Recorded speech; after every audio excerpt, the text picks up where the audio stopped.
Le voyage initiatique, c'est une tradition littéraire qui a toujours existé et qui est universelle. Et ça, selon moi, ça en dit long sur ce qu'on peut apprendre de cette tradition littéraire-là. Parce que lorsque on analyse les voyages initiatiques qui ont été populaires au travers des ans, qui ont été capables de rejoindre un public, rejoindre un grand public d'ailleurs, on réussit à comprendre qu'au final, il y a un seul grand conseil, un message central qu'on retrouve dans toutes ces histoires-là. Et c'est ce que je vais essayer de retrouver aujourd'hui. C'est ce qu'on va essayer de décortiquer à travers 7 histoires, 7 œuvres littéraires différentes à propos du voyage initiatique. Donc on va y aller chronologiquement et on commence par la Bible.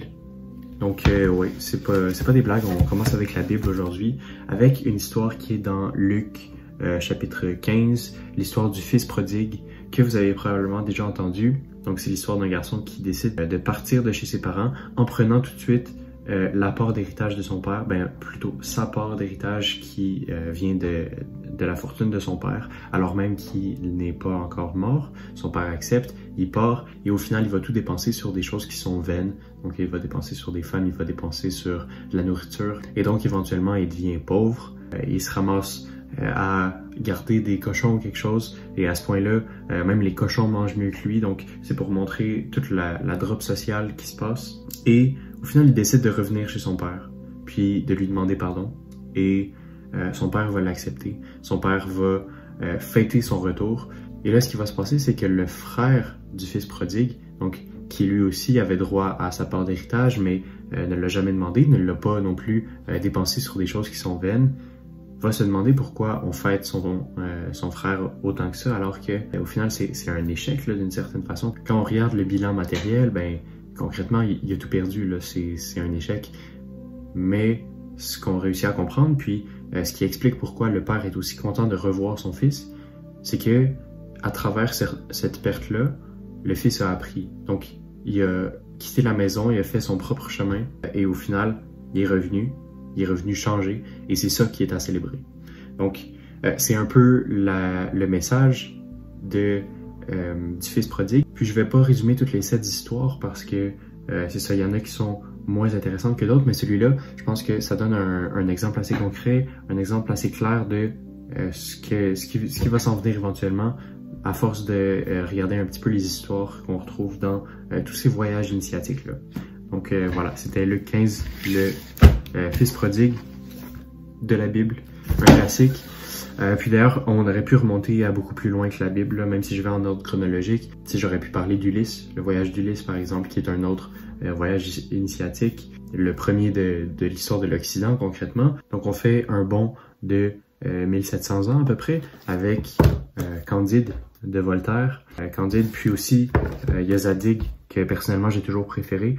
Mais j'en parlerai pas ici parce que il y a une seule chose que je veux parler de Candide. Et donc, Candide, c'est l'histoire d'un jeune homme encore dont le nom peut vous donner des indices sur sa personnalité, son genre. Mais donc, il fait un paquet de voyages, il rencontre plein de gens et il y a différents sujets philosophiques qui sont abordés à travers cette histoire-là. Mais il y en a une centrale, encore une fois. Il y en a une qui va relier les autres histoires et selon moi elle est très importante dans celle-ci et elle se retrouve à la toute fin, donc à la fin complètement. Je vais vous lire un passage et donc il y a si on veut un vieil homme, un vieux sage qui accompagnait Candide dans son périple, et cet homme-là dit: tous les événements sont enchaînés dans le meilleur des mondes possibles, car enfin, si vous n'aviez pas été chassé d'un beau château à grands coups de pied dans le derrière pour l'amour de mademoiselle Cunégonde, si vous n'aviez pas été mis à l'Inquisition, si vous n'aviez pas couru l'Amérique à pied, si vous n'aviez pas donné un bon coup d'épée au baron, si vous n'aviez pas perdu tous vos moutons du beau pays d'Eldorado, vous ne mangeriez pas ici des cédrats confits et des pistaches. C'est à quoi Candide répond, le personnage principal: cela est bien dit, répondit Candide, mais il faut cultiver son jardin. Et donc ce qu'on comprend à travers tout ça, c'est que oui, Candide est passé à travers un paquet de périples, tous plus abracadabrants les uns que les autres, mais au final, ce à quoi il est parvenu à travers tous ces voyages-là, c'est pas de manger des pistaches, c'est pas la richesse des biens matériels qui a été importante. Encore une fois, on revient à cette question-là. C'est vraiment d'avoir grandi à travers de son périple Et donc au final, cultiver son jardin, ça veut dire grandir. C'est le voyage intérieur plutôt que le voyage extérieur.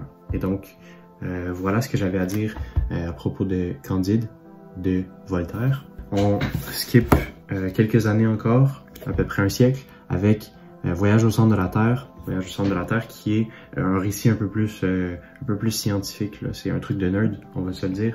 Mais ça raconte tout de même un voyage initiatique. Puis je tiens juste à parler d'un roman de Jules Verne parce que c'est quelque chose qu'on retrouve beaucoup dans sa littérature, donc c'en est qu'un exemple, mais il y en a beaucoup d'autres. Voilà, c'est l'histoire de Axel, qui est un homme qui a été pris de, si je comprends bien, là, la nièce d'un certain scientifique, un scientifique qui va suivre à travers des périples, encore une fois, complètement extraordinaires, au centre de la Terre, donc c'est le nom du livre, là, vous le comprendrez. Et au final, il va revenir et il va se marier avec cette nièce-là.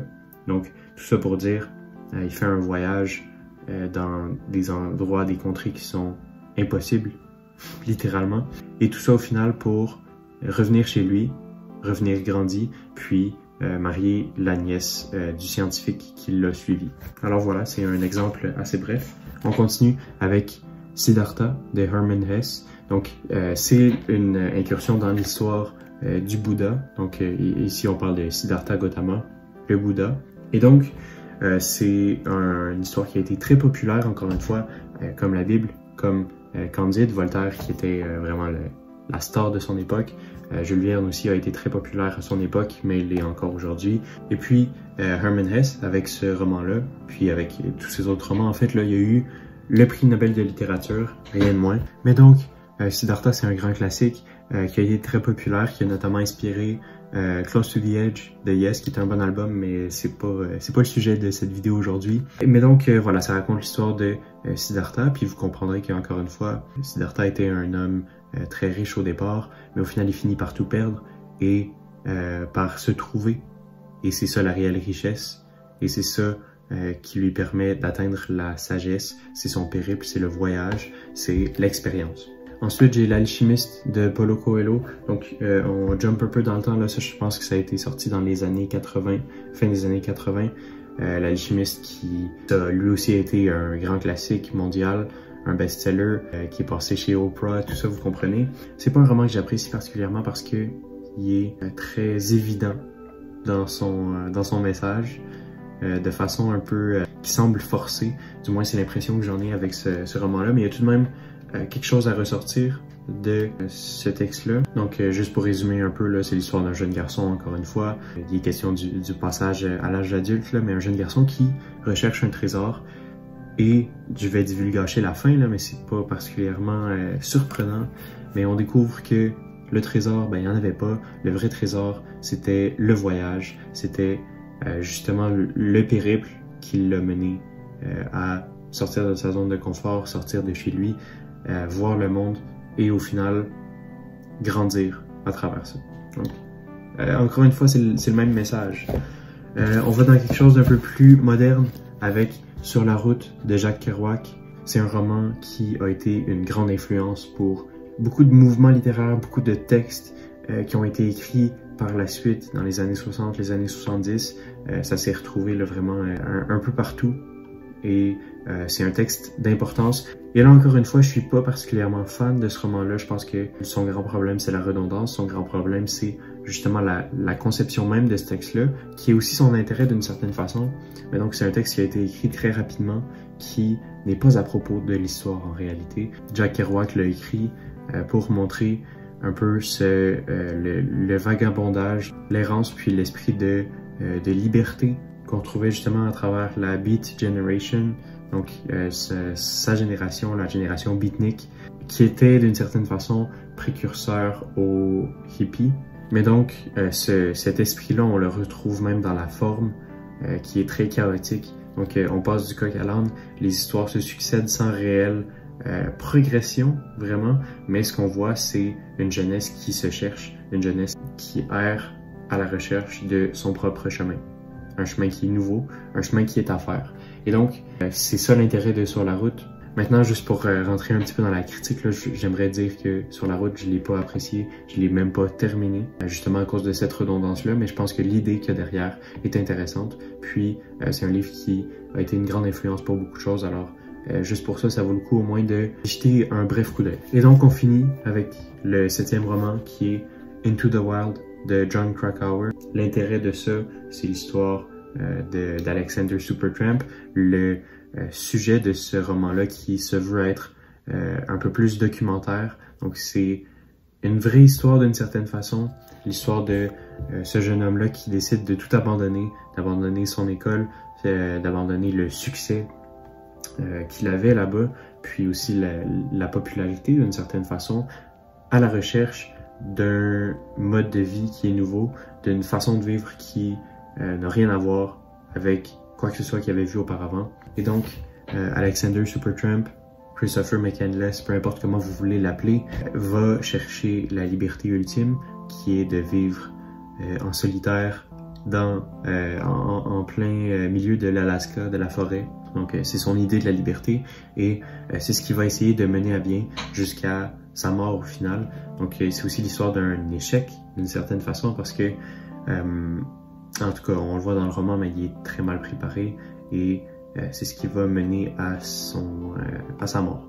Mais là encore, on voit la recherche de soi à travers un voyage, la recherche d'un chemin qui est différent. Puis, en tout cas, moi, je vous conseille beaucoup ce roman-là, beaucoup plus que Sur la route, qui est un peu son prédécesseur. C'est un texte qui est vraiment touchant. Donc, voilà, Into the Wild, c'était le dernier texte initiatique que je voulais vous montrer. Mais donc, le message à travers tout ça, qui est selon moi le plus important, ce qui est le message central qu'on retrouvait au début avec le fils prodigue, puis qu'on retrouve encore une fois dans un texte moderne, un texte nouveau, avec Into the Wild. Ce qu'on retrouve, c'est justement que le voyage, l'expérience, donc le fait de sortir de chez soi, puis de partir pour réellement vivre des choses, c'est le seul moyen d'apprendre. C'est le seul moyen de réellement avoir accès à la sagesse. Et donc voilà, je pense que ça nous ramène à la première histoire, celle du fils prodigue, son frère, qui n'est pas sorti de chez lui, n'est pas sorti de sa zone de confort et a fait son propre chemin. Même si d'un point de vue matériel, il n'a jamais manqué de rien, ça a toujours bien été pour lui, il a manqué quelque chose que son frère a retrouvé, que le fils prodigue a retrouvé. Puis c'est soi-même, à travers le voyage, à travers l'expérience. Et donc, le message de tout ça, c'est que la sagesse se retrouve juste à travers l'expérience. Et il faut faire preuve de prudence lorsqu'on voit une façon rapide, une façon simple d'atteindre cette sagesse-là. Donc, ça m'amène à mon message ici. Et donc, le premier exemple que j'aimerais apporter de deux pour prouver ce point-là, c'est les psychédéliques, les drogues psychédéliques, qui sont un voyage qu'on pourrait dire facile, dans le sens où on a entendu beaucoup de choses à propos de ça, que bon, ça menait à avoir des perspectives différentes. Et donc, c'est un peu pour ça que tout le vocabulaire du voyage est un peu mêlé à celui des psychédéliques, parce qu'il y a cette impression-là qu'on réussit à avancer à travers les psychédéliques. Mais au final, faire ça, ben, c'est pas quelque chose qui va te sortir de ta zone de confort comme le ferait un réel voyage. C'est-à-dire que tu forges pas ton propre chemin à travers les psychédéliques, ou du moins très rarement. Donc c'est quand même une grosse simplification que je fais ici. Mais donc le deuxième exemple, c'est celui des livres, parce que on peut avoir l'impression d'être capable d'apprendre à travers l'existence des autres, à travers le voyage des autres, et justement à travers ces romans-là. Mais ce que ces romans-là nous disent, c'est que non, pour réellement trouver la sagesse, on n'a pas le choix de passer par l'expérience pure et dure, l'expérience de première main. Et donc, tout ça pour dire, c'est 7 romans-là pour dire, allez dehors, arrêtez de lire, lisez moins, lisez mieux et vivez davantage. Et donc, selon moi, c'est le message central des 7 textes dont je vous ai fait part aujourd'hui.